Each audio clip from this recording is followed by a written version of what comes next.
कोल्हापूरमध्ये माणुसकीला काळीमा फासणारी घटना आहे। अल्पवयीन मुलीवर मामे भावाकडूनच अत्याचार करण्यात आलेला आहे। वडील मामाकडून अल्पवयीन मुलीचा विनयभंग आहे।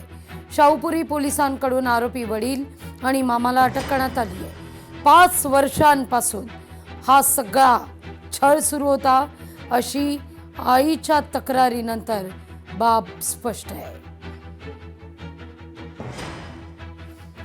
या सगळ्याविषयी अधिक माहिती घेण्याकरता थेट जाऊया कोल्हापूरला आपले प्रतिनिधी सतेज औंधकर यांच्याकडे। सतेज, तळपायाची आग मस्तकात जावी असा हा सगळा प्रकार आहे, माणुसकीला काळीमा फासणारा।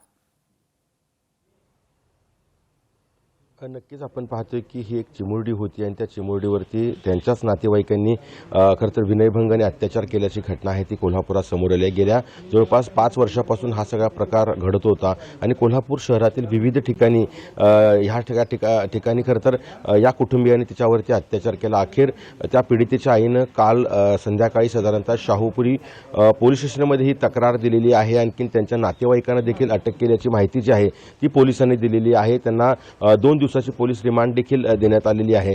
खरं पाहिलं तर राज्यभरामध्ये अशा घटनांच्यामध्ये वाढ झालेली आहे आणि अशातच एका पीडित या छोट्या मुलीनं खरं तर त्याच्या भावना आहेत तिच्या आईला सांगितल्या आणि आईनं तात्काळ पोलीस स्टेशन आहे ते गाठलं आणि कोल्हापूरचं जे शाहूपुरी पोलीस स्टेशन आहे त्या ठिकाणी खरं तर ही तक्रार आहे ती देण्यात आलेली आहे आणि तात्काळ शाहूपुरी पोलिसांनी पावलं उचलत त्या ठिकाणी तिचा जो मामा आहे आणखीन इतर नातेवाईक आहेत त्यांना ताब्यात घेतलेला आहे। त्यांच्याकडून ज्या ठिकाणी गुन्हा केलेला आहे त्या ठिकाणी आज त्या ठिकाणी जाऊन पंचनामा केला जाणार आहे।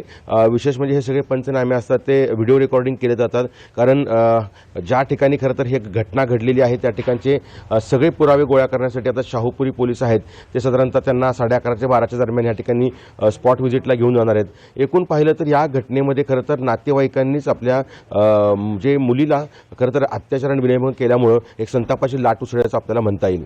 लागवी अगदी सतेज, तुर्तास धन्यवाद तुम्ही दिलेल्या एकूणच सविस्तर माहिती करता।